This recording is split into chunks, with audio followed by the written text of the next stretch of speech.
네, 오늘 말씀은 지난주 잠깐 말씀드렸던 저의 카톡 프로필 사진으로 시작을 해 볼까 합니다. 네, 익숙하시죠? 아니면 처음 보시면 문제가 있습니다. 저한테 카톡을 한 번도 안 보냈다는 것이고 저의 카톡에 관심이 하나도 없다는 것인데, 물론 업데이트가 돼야 관심을 갖죠. 뭐 1년이고 10년이고 그게 그거니까 관심이 별로 없을 수 있을 텐데요. 저 사진입니다. 해안가에서 뭐 흔하게 볼 수 있는 그런 등대의 모습인데요. 저 사진은 뭐 제가 찍었습니다. 제가 가진 휴대폰으로 찍었는데, 지금 이제 대전에서 결혼해서 가정을 이루고 있는 우리 김현우 총련 외할머니 댁이 속초에 있는데, 그 속초로 청년부가 처음으로 MT를 갔을 때 찍은 사진입니다. 그래서 저도 기억이 가물가물해서 사진 정보를 찾아봤더니 친절하게 안내를 해주더군요. 2011년 1월 21일 오후 5시 42분이었습니다. 길복교회를 개척하고 시간으로 보면 1년이 채지 않은 그런 시간입니다. 2010년 3월 7일 공식적으로 예배를 드리고 2011년 1월에 청년부가 첫 MT를 갔었는데요. 저 사진을 제가 카톡 프로필 사진으로 설정한 후에 지금까지 한 번도 바꾼 적이 없습니다. 누가 봐도 잘 찍은 사진이라서는 아니고요. 저는 사진을 잘 못 찍습니다. 저 때 제가 봤던 저 등대, 그리고 저 사진을 찍으면서 그때 마음에 품었던 어떤 생각, 각오들이 있었기 때문에 지금까지, 그리고 특별한 일이 없는 한 바뀌지 않을 것 같습니다. 만약 저게 바뀌면 저에게 즉시 전화를 주십시오. 저에게 변고가 생긴 것일 테니요. 저녁 해가 막 지려는 해안가 노을을 등지고 서 있는 저 빨간 등대를 보면서 일종의 어떤 경외감 같은 마음도 들었어요. 뭐 등대, 우리가 뭐 잘 아시죠? 특별히 기독교에서는 이 등대 이미지가 굉장히 자주 사용되고 또 인용이 됩니다. 그런 이미지 가운데 하나고요. 또 요즘 우리가 찬송가를 좀 자주 못 부르는데, 우리가 즐겨 불렀던 찬송가 중에 510장 그 제목부터가 하나님의 진리 등대라고 하는 그런 찬양이 있습니다. 1절 가사만 소개해드리면, 하나님의 진리 등대 길이 길이 빛나니, 우리들도 등대되어 주의 사랑 비추세. 막 곡이 떠오르시죠? 네.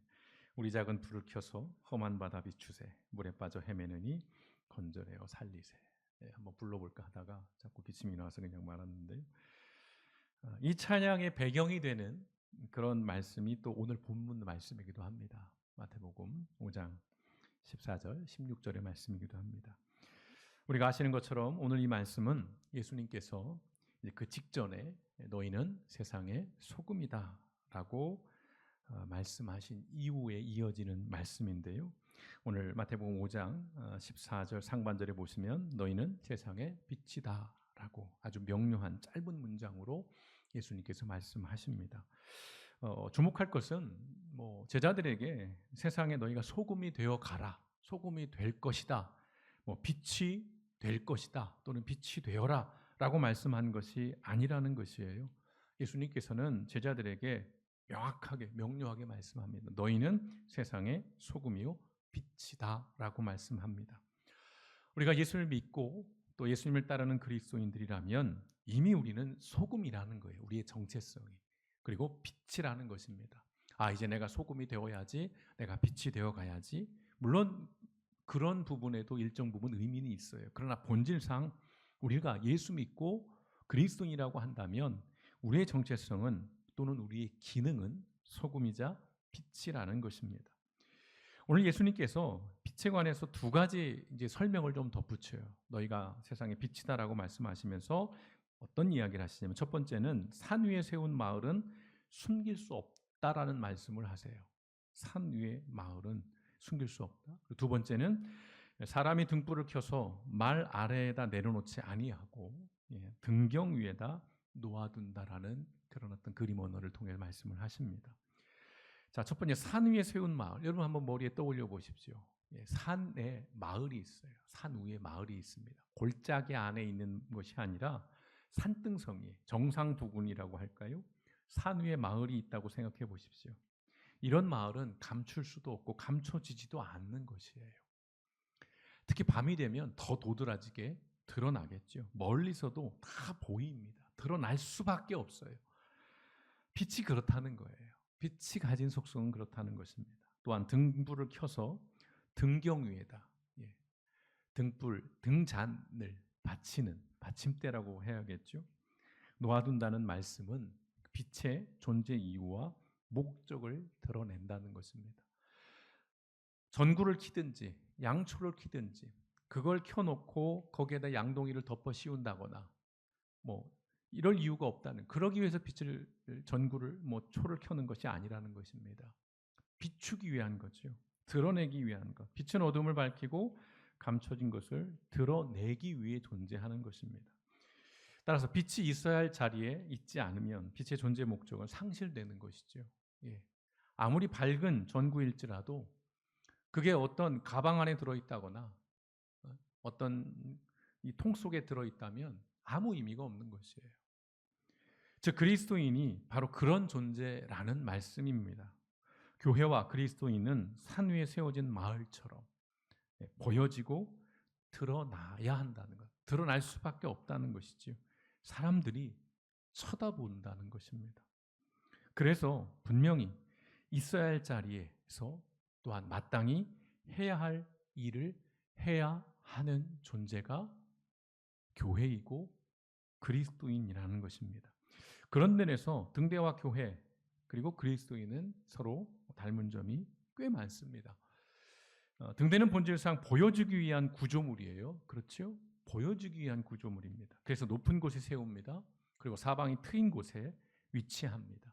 만약 등대가 낮은 곳에 사방이 막힌 곳에 있다면 세우지 않는 것이죠. 혹시 그런 곳에 세워진 등대라면 등대일 수가 없는 것이죠. 그리고 무엇보다 등대는 자기를 위해 존재하지 않습니다. 자기를 비추려고 등대가 존재하지 않아요. 나를 드러내는 그것 자체가 의미를 갖는 게 아니죠. 예. 다른 무언가를, 다른 사람을, 예컨대 등대라면 배를 위해서 또는 그 배 안에 있는 그 선원들의 어떤 안전을 위해서 등대가 존재하는 것이죠. 길을 안내해주고 또 위험을 경고해주는 것입니다. 그러기 위해서 등대는 언제나 항상 그 자리에 한결같은 모습으로 서 있어야 한다는 거예요. 만약 등대가 수시로 자리를 옮기면 사고가 나고 위험해지는 거예요. 여러분이 선장이라고 생각해 보십시오. 어제 봤던 등대가 오늘 다른 데가 있으면 또는 내일은 또 저 다른 곳에 가 있으면 여러분 그것은 위험한 일이죠. 혼란스러운 겁니다. 등대일 수가 없는 것입니다. 무엇보다 등대에 불이 만약 꺼져 있다면 낮이라면 큰 의미는 없겠습니다만 어두울 때, 폭풍과 몰아칠 때, 파도가 거셀 때 등대에 불이 꺼져 있다 아무 소용이 없는 것입니다. 또한 등대는 그 자체로 아까도 말씀드렸듯이 목적지가 아니에요. 사람들이 등대에 다다르기 위해서 등대를 세워놓는 것이 결코 아닙니다. 큰일 납니다. 만약 등대 앞에 배가 딱 있다? 그런 건 사고입니다. 좌초된 거예요. 배의 위치를 알려주는 거예요. 네가 지금 어디쯤 있는 거야. 그리고 네가 갈 목적지가 어디에 어떤 방향에 얼마만큼의 거리쯤 있다라는 걸 알려주는 역할을 하는 것입니다. 교회도 그런 것이에요. 우리 그리스도인들도 그렇습니다. 교회는요, 그 자체로 최종 목적지가 아니에요. 교회를 다니는 것이 우리 신앙의 최종 목적이 아니라는 것입니다. 물론 교회를 다녀야 하는 건 맞아요. 그러나 교회를 다니는 것만으로 우리는 이제 모든 미션을 완료했다. 나는 이제 항구에 다다랐다. 모든 것이 끝났고 이제 완수됐다. 그게 아니라는 것이죠. 또한 교회는 세상에서 중심이 되려고 해서도 안 되는 것입니다. 한때 우리에겐 이런 신학들이 있었고 이런 신앙들이 있었어요. 고지론이라고 말씀을 드렸죠. 고지론. 전쟁에서 보면 높은 곳에 올라가서 높은 곳을 선점해서 어떤 전쟁을 이기기 위한 어떤 지략, 전술들입니다. 그래서 한때 특히 대학생들 선교단체를 중심으로 이런 고지론이 굉장히 유행한 적이 있었어요. 너희들은 사회에 나가면 엘리트가 돼야 한다는 거예요. 회사에서는 임원이 되거나 사장이 되라는 거예요. 경영진이 되라는 것입니다. 관료가 되려거든 직급이 높은 관료가 되라는 것입니다. 사업을 하려거든 돈을 많이 벌라는 것입니다. 왜요? 그걸로 영향력을 발휘하라는 거예요. 직원이 전도하는 것보다 사장이 전도하는 게 훨씬 효과가 있다는 것이죠. 그래서 그런 거 많이 했죠. 그래서 그 회사 자체를 아예 교회처럼 운영하는 곳들도 있었어요. 회사 사장님이 장로님이거나 교회 다니는 분이면 직원들도 교회 주일날 나와야 되는 거였어요. 하다못해 내 직장 상사가 교회를 다니면 주일날 교회를 같이 나와야 됩니다. 왜? 눈치 주니까요. 그런 시절이 있었고 그걸 선교라고 얘기했고 그렇게 오는 사람들을 교회에서는 상급을 주고 또 그 사람을 앞에 나와서 부추겨 세우는 그런 일들이 있었습니다. 오해는 마세요. 그게 다 잘못됐다고 말씀드리는 것이 아니고요. 이제는 우리가 좀 다른 시대를 살아가고 있다는 것이고 이제는 우리가 좀 더 본질적인 선교에 대한 논의를 고민들을 해 나가야 한다는 차원에서 이런 말씀들을 드리는 것입니다. 다시 말씀드려요. 교회가 세상의 중심이 되려고는 안 됩니다. 교회가 권력을 가지고 교회가 그 힘을 가지고 무언가 해야 한다. 선교를 한다. 그것은 복음적이지 않습니다. 그렇게 따지면 예수님이 권력을 쥐었겠죠. 12군데나 더 동원해서 쓸어버렸어야죠.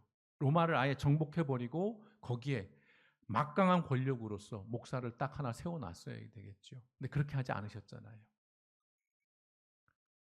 복음은 하나님의 방식은 그런 것이 아니라는 것입니다.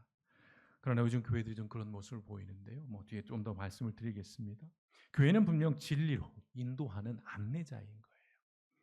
교회를 다니는 것이 신앙의 궁극적인 목적, 목표 될 수 없습니다. 교회가 최종 목적지라고 가르치거나 또는 그렇게 믿는 거 대단히 위험합니다. 어떤 일이 생겨요? 교회나 목사를 숭배하는 일들이 생깁니다. 그리고 대단한 파워를 지닌 권력기관이 되어버려요. 교회는 하나님을 만나고 하나님의 사람으로 살아가기 위한 길과 방향을 알려주고 인도해 주는 곳입니다. 아울러서 그런 면에서 세상과 단절돼서는 안 되는 거예요. 우리끼리만의 개토, 우리끼리만의 어떤 요새를 세우는 건 안 되는 거예요. 오히려 세상을 향해서 길을 보여주고 때로는 세상에 경고하고 세상에 대해서 알려줘야 해요. 권력자들에게도 말해야 합니다. 당신은 지금 잘못하고 있다. 잘못된 길로 가고 있다. 돌이키지 않으면 당신은 하나님의 징계를 받을 것이다. 당신으로 인해서 우리 공동체가 무너질 것이다. 그런 경고도 할 수 있는 것이 교회여야 하는 것이에요. 근데 그런 얘기를 꺼내면 왜 정치 이야기를 하느냐? 왜 세속에 관여하느냐? 이런 얘기부터 먼저 나와요. 그렇지 않습니다. 교회가 왜 존재하느냐? 세상을 위해 존재하는 것입니다. 세상을 섬기는 거예요. 세상 밑에 꼬봉을 일하는 게 아니라 그 세상을 안내하고 이끌어가는 그런 역할들을 하라고 교회가 세워지는 것입니다. 세상을 안전한 곳으로 인도하고 위험을 경고하는 그것이 바로 교회이고 그것이 곧 등대라는 것이죠. 마찬가지로 그리스도인은 자신의 자리에서 예수님을 보여주고 드러내야 할 등불이자 파수꾼이라는 것입니다. 내가 목사입니다. 내가 장로입니다. 내가 집사입니다. 내가 크리스천입니다라고 말하는 순간 사람들은 우리를 바라보는 눈이 달라져요. 기준이 달라집니다. 평가하는 리스트가 불신자들과는 다른 리스트가 딱 들이대요. 다른 눈으로 보기 시작한다는 것입니다. 우리는 그들에게 보여지는 존재가 되는 것인데 새로운 눈으로 본다는 거예요. 그게 기대감이든 어떤 혐오의 마음이든 간에 다른 잣대들이 우리에게 들이지어진다는 것입니다. 여러분, 등대가 무너지거나 등대의 불빛이 꺼지면 바다는 죽음의 장소가 돼요. 마찬가지로 교회가 빛을 잃으면 세상은 방향을 잃고 혼돈에 빠집니다. 목회자가 그리고 그리스도인의 빛을 잃으면 사람들이 길을 잃어버려요.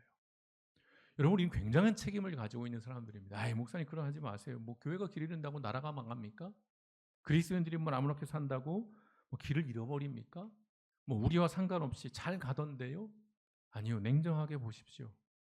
교회가 타락했을 때, 교회가 길을 잃었을 때 그 사회가 어떻게 됐는지 역사를 통해서 지난 과거를 통해서 한번 보자는 거고요. 지금 우리 사회만 놓고 보십시오. 교회가 제 기능을 못할 때 어떤 일들이 벌어졌는지. 우리는 최근 몇 년 사이에 바로 이 불 꺼진 등대 같은 교회의 위험성을 생생하게 보고 있습니다. 막 거리로 나가잖아요. 힘을 과시하잖아요. 세력을 과시하잖아요. 돈을 통해서든 뭐든 인원을 동원해가지고 우리가 이렇게 힘이 있어. 우린 이걸 할 수 있어. 교회가 보여줘요. 근데 그 보여주는 힘이 뭐예요? 어디에 쓰고 있습니까? 주와 복음을 위해 쓰는 것이 아니었다는 것. 흉기가 되고 있다는 것. 우린 생생하게 보고 있어요. 세상 속에서 방향을 제시하고 위기를 경고하면서 희망을 줘야 할 교회가 불 꺼진 등대가 되어 버렸다는 것입니다. 또는 불은 켜져 있는데 그 불을 잘못된 곳을 비추는 거예요. 잘못된 방향으로 이끌어가는 위험한 등대가 되었습니다. 주일학교 정도 되는 아이들, 초등학생들, 중학생들, 그 10대 아이들을 동원해요. 그 아이들을 세뇌시킵니다. 그래서 무서운 말들을 막 입에 올리게 하고 그런 노래를 부르게 하고 여러분 TV를 통해 보셨잖아요. 그거 여러분 가볍게 볼 문제가 아닙니다. 너무 무서운 거예요. 너무 끔찍한 겁니다. 교회가 어린 아이들을 상대로 그러한 일들을 시킨다는 것은 너무너무 끔찍한 겁니다. 그토록 싫어하는 북한이 하는 일들을 하고 있는 거잖아요. 여기 있는 중학생들 막 나를 찬양하라고 하고 해서 앞에 나와서 막 찬양하고 율동하고 그럴 일은 없겠지만 꺼져 임마 이러겠죠. 건강한 겁니다. 네. 예수님께서 제자들에게 너희는 세상의 빛이라 말씀하시면서 이런 말씀으로 마무리를 하십니다. 16절 같이 한번 읽어보겠습니다. 시작. 이와 같이 너희 빛을 사람에게 비추어서 그들이 너희의 착한 행실을 보고 하늘에 계신 너희 아버지께 영광을 돌리게 하라. 아멘. 착한 행실입니다. 착한 행실. 제 식으로 이것을 개념을 정리해 보자면 다른 사람이나 공동체를 위해 의도적으로 하는 긍정적이고 이타적인 행동이라고 그렇게 정의하고 싶습니다. 착한 행실이 뭐냐? 다른 사람이나 공동체를 위해서 의도적인 거예요. 이게 중요한 겁니다. 자연스러울 수는 없어요, 우리는. 우리도 악하기 때문에. 그러나 내가 가진 믿음, 내가 받은 은혜, 내가 가진 하나님 말씀, 또는 내 안에 있는 예수 그리스도의 그 형상으로 인해서 우리는 의도적으로 긍정적이고 이타적인 행동을 해야 한다는 것입니다. 여기에 핵심은 행동이 있어요. 행동. 말도 해야 하지만 중요한 건 행동이라는 것입니다. 근데 거창하지 않습니다, 여러분. 도움이 필요한 사람들을 도와주는 거예요. 그리고 친절, 겸손함으로 말하고 무례하거나 거칠게 행동하지 않는 겁니다. 상식을 지키는 것이에요. 약자의 편에 설 줄 알고요. 강자의 불의에 분노할 줄 아는 것입니다. 굉장히 쉬운 일임에도 불구하고 사실은 또 굉장히 어려운 일이기도 합니다. 정파가 다르고 이념이 다르다는 이유만으로 불법적인 그 계엄 선포를 옹호하고 지지하면서 계몽되었다라고 말하는 것은 결코 착한 행실일 수가 없어요. 그건 내가 진보든 보수든 내가 지역이 어디 출신이든 상관없이 불법이에요. 잘못된 겁니다. 아니 오죽하면 그랬겠어요라고 말씀을 하신다고 하는데 오죽하면이 통용되기 시작하면 세상은 무법천지가 돼버려요. 법이 왜 필요합니까? 그냥 내 입장에서 내가 오죽했으면 이렇겠어? 너 죽어. 내가 오죽했으면 이렇겠니? 네 거, 내 거. 이러면 다 할 말이 없게 되는 거예요. 왜요? 오죽하면이라고 그런 논리를 대면 어느 누구도 다 통용이 될 수 있는 거예요. 우리에게 법이 왜 필요합니까? 원칙과 기준이라는 게 왜 필요해요? 모두가 다 그 규칙, 규범, 헌법 아래에서 서로를 존중하고 선을 지키며 살아가라고 정해놓은 것이에요. 근데 그거를 교회부터가 지키지를 않아요. 그걸 교인부터가 무시해버리고 거리로 뛰쳐나가는 일들을 우리는 봐왔다는 것입니다. 결코 착한 행실일 수 없는 거예요. 어떤 유명한 사람이 이런 글을 남겼습니다. 이름을 대면 여러분도 알만한 사람인데 이름은 밝히지 않겠습니다. 이 사람은 교회를 다니지 않습니다. 근데 자기에게 오랜 목사 친구가 있다고 합니다. 근데 그 목사 친구는요, 만날 때마다 너 예수 믿어. 이런 말을 한 번도 한 적이 없대요. 그러면서 꼭 하는 말은 있답니다. 너 예수님처럼 살아. 어떤 그리스도인들은요, 어떤 목사들은 이 말을 하는 그 목사에 대해서 비난할 겁니다. 야, 자유주의 신학에 물든 인본주의자야. 그렇게 비난할 거예요. 예수 믿으라고 해야지. 행함을 얘기하는 그런 어떤 율법적인 이렇게 들이밀 거예요. 택도 없는 소리입니다. 굉장히 저에겐 충격적인 얘기였어요. 예수 믿으라는 말이 잘못됐다고 여러분에게 말씀드리는 것이 아니에요. 예수 믿으라고도 해야 하죠. 근데 우리는 언제부턴가 오로지 예수를 믿기만 하면 모든 것이 용납되고 모든 것이 허용되고 누구든 지지를 보내는 그런 신앙인들을 우리는 보고 있다는 것입니다. 이른바 장로니까 대통령이 되어야 한다는 거예요. 저분을 왜 지지하십니까? 라고 그러면 장로니까요. 믿는다는 거예요. 예수 믿는. 야, 믿는 자가 믿느니 뽑아줘야지. 교인이 교인 뽑아줘야지. 그래서 장로가 대통령이 되면 그가 하는 모든 일은 다 옳은 일이라고 여기서 지지하고 무조건적 성원을 보냅니다. 이유는 하나예요. 저희가 예수를 믿잖아. 예수를 믿는데 그가 하는 행위는 결코 예수 믿는 것과는 아무런 관계가 없는 일들을 해요. 그럼에도 오로지 예수 믿으니까 그를 지지하는 겁니다. 오늘 예수님은요, 목사나 장로나 집사라는 직함이 아니라 착한 행실을 통해 하나님께 영광을 돌리게 하라고 말씀하십니다. 등대에 불빛이 없으면 등대가 아닙니다. 잘못된 방향을 비춰도 등대일 수 없습니다. 등대는 영어로 라이트하우스라고 불러요. 라이트하우스. 네. 딱 두 단어가 떠오르시죠? 라이트와 하우스. 네. 직역하면 빛의 집, 불빛이 있는 집, 이렇게 표현할 수 있을 것 같아요. 마찬가지입니다. 교회는 빛의 집이에요. 우리 한 사람 한 사람이 빛이고 그러한 빛들이 모여 있는 곳이 교회라는 것입니다. 하나님의 말씀을 토대로 예수님의 가르침 그리고 그 삶을 배우고 그 배움을 실천하는 첫 번째 장소가 교회예요. 여기가 궁극적인 최종적인 터미널이 아니라는 것입니다. 그 출발점에 불과한 거예요. 교회는. 예수를 믿었어요. 예수님의 가르침을 우리가 배웠어요.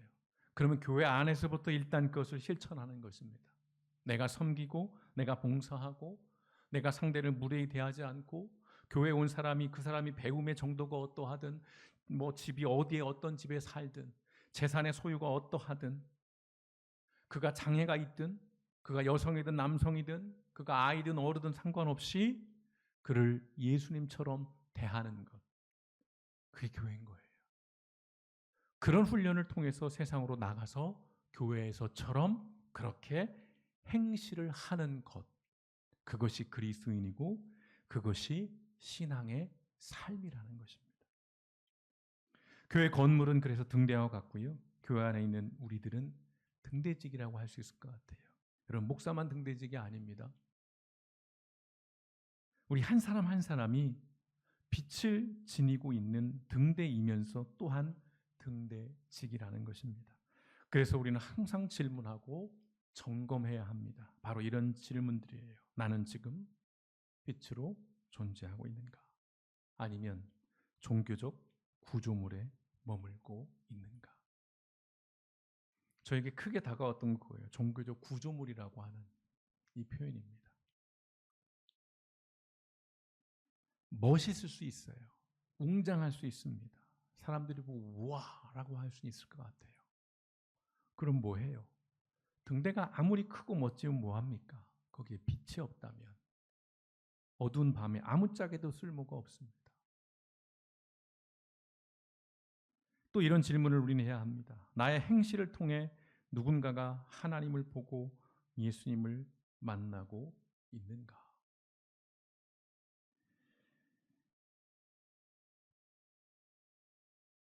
야, 너를 보면 내가 예수를 믿진 않지만 예수님은 있는 것 같아.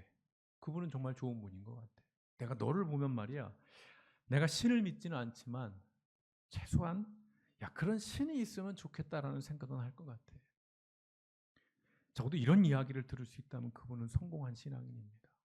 그분은 훌륭한 신앙인이에요. 야, 너를 보니까 나는 교회는 못 가겠다. 야, 안 되겠어. 야, 너도 다니는 교회면 싫어. 사실 요즘 이런 얘기들을 많이 듣습니다. 그래서 부끄럽지만 어디 가서 제가 목사라고 얘기하지 않습니다. 잘못된 거긴 한데요. 앞서 여러분 소개해드렸던 2011년 속초에서 제가 그 등대를 보면서 다짐한 것이 있어요. 생각해 보십시오. 2010년 1월, 3월에 개척을 했습니다. 그리고 11년 겨울 1월이잖아요. 얼마나 순수했겠어요? 얼마나 열정이 대단했겠어요? 내가 명성교회 따위쯤이야. 내가 큰 교회 목사 돼서 내가 유명해지겠어, 내가. 막 포부가 있지 않았겠습니까? 부흥할 거야, 뭐 이런 거. 그런 생각은 안 했고요. 저희 분수를 파악했으니까 그런 마음은 했어요. 길복교회가 많은 사람을 옳은 길로 인도하지는 못할지라도, 그런 크고 멋진 교회는 되지 못할지라도 적어도 한 사람이라도 옳은 길로 인도하는 교회, 그런 교회를 세우자. 그리고 또 하나, 항상 같은 곳에서 한결같은 모습으로 서 있는 저 등대처럼 내가 왜 개척을 하려고 했고, 또 그 개척을 한 이후에 내가 어떤 마음을 가지고 매 주일 예배를 드렸는지, 그 초기, 그 처음의 마음을 잃지 않는 한결같은 목사로서 그런 목회를 하자. 그러한 마음을 가지고 저 사진을 찍었고, 그날의 다짐 각오를 내가 잊지 않고 기억하기 위해서 프로필 사진을 바꾸지 않았고요. 또 바꿀 수가 없었습니다. 아유, 우리 목사는 원래 저 사람은 좀 그래. 뭐 트렌드도 못 따라가고 뭐 바꿀 줄도 모르고 그런 게 아니고요. 그때 제가 그 등대 앞에서, 그건 저는 하나님이 제게 주셨던 마음이라고 생각을 합니다. 그래서 계속 유지하고 있습니다. 그래서 말씀드리는 거예요. 만약 저 프로필 사진이 바뀌면 저 인간이 초심을 잃었구나, 이렇게 보셔도 됩니다. 이제 2025년입니다. 꽤 시간이 지났죠. 6월입니다. 2025년 6월에 저에게 다시 질문을 해봐요. 제가 말씀을 준비하면서. 그간 너 그런 목사로 살았냐? 너 그런 목회했냐?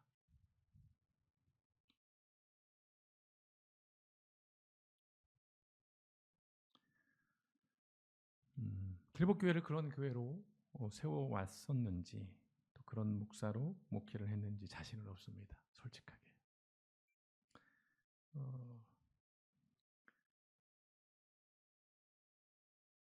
세상적인 기준으로 보자면 실패한 것이겠죠. 실패라는 말을 제가 좋아하지는 않습니다만 그냥 직관적으로 말씀을 드리는 겁니다.